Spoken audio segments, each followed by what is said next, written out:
Staying hydrated in the Arizona heat can be tricky, but Ben Brown of BSL Nutrition has some food and drink ideas for us on how we can get that extra dose of H2O. So welcome, Ben. Thanks for being here. Thank you so much for having me. So this is such a tricky thing for those of us who live here in Arizona, especially me right now. I'm expecting, and I do feel like this little guy steals all my water, and it's easy to forget throughout the day that we have to constantly be drinking water to stay hydrated. So you have some great tips for us. So kind of walk us through what we have on the table here. Yeah, most definitely. I mean, I think it's pretty obvious that we want to be drinking more water when it's hot outside. We lose a lot of hydration just from the heat, just through evaporation. So we might not even realize that we're getting dehydrated.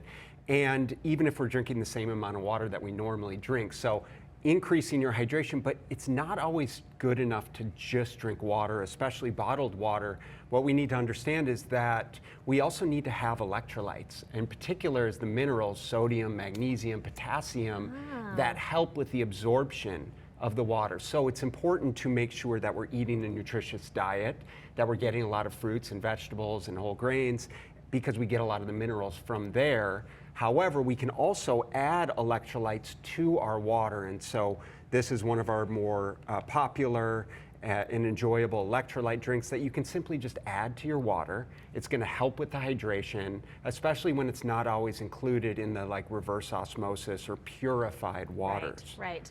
Because our electrolytes, those minerals, is that something that we lose when we're sweating, when we're talking throughout the day? Right. I mean, obviously we lose a little bit of sodium, we lose that salt when we sweat. Right. Do we lose those other things as well? Yeah, so I mean, we know that the body's 75% made of water. So we need water for every cellular process, right, in the body, for our joints, for our brain, for our digestion, and our energy levels. And we're constantly utilizing the electrolytes, those minerals, to be able to facilitate all of those reactions.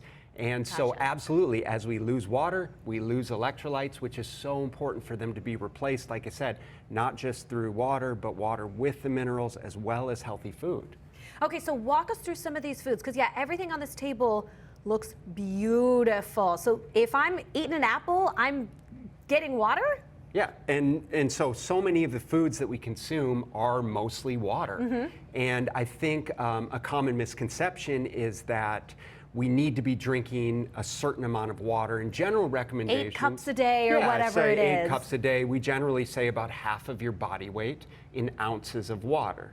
Okay. So if someone weighs 150 pounds, then maybe 75 ounces of water. I'm getting close to that 150 mark here. So, okay, all right, I'll keep that in mind. However, it's important to understand that if we're eating foods that are high in water content, then we're going to be taking in a lot of that hydration. And of course, we're going to be taking in a lot of the minerals and the electrolytes with it. Yeah. Okay, so tell me about apples versus grapes, cherries, watermelon. I mean, what's going to be the best for those of us here in Arizona who are sweating a lot, or if you're someone who talks a lot like I do?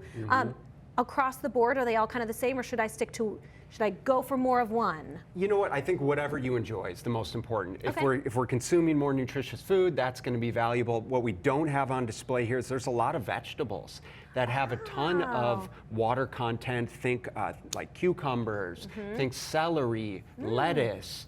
And so it's really just a matter of consuming more of the foods that you like that are going to contribute to your hydration levels. And then, of course, for a lot of people, they just don't like drinking water, in which case, something like a sparkling water can be a really great way to have something that tastes better and helps them get the hydration that they need. Absolutely. And for me, I was saying before we started that I love drinking sparkling waters, but I didn't know that it would be that same kind of hydrating thing like a bottle of water. But yeah, you were just substitute it out for something in lieu of obviously I'm not drinking alcohol right now, but in lieu of an alcoholic drink or in lieu of maybe a coffee or something, a sparkling water right there, and you're getting all that hydration. I mean, anything that we can do to get more fluids in ways that we enjoy, and perhaps even leveraging some of these drinks that are tasty ways to avoid perhaps things like alcohol that obviously are not going to contribute to our hydration. I love that. Okay, so tell me a little bit about BSL, because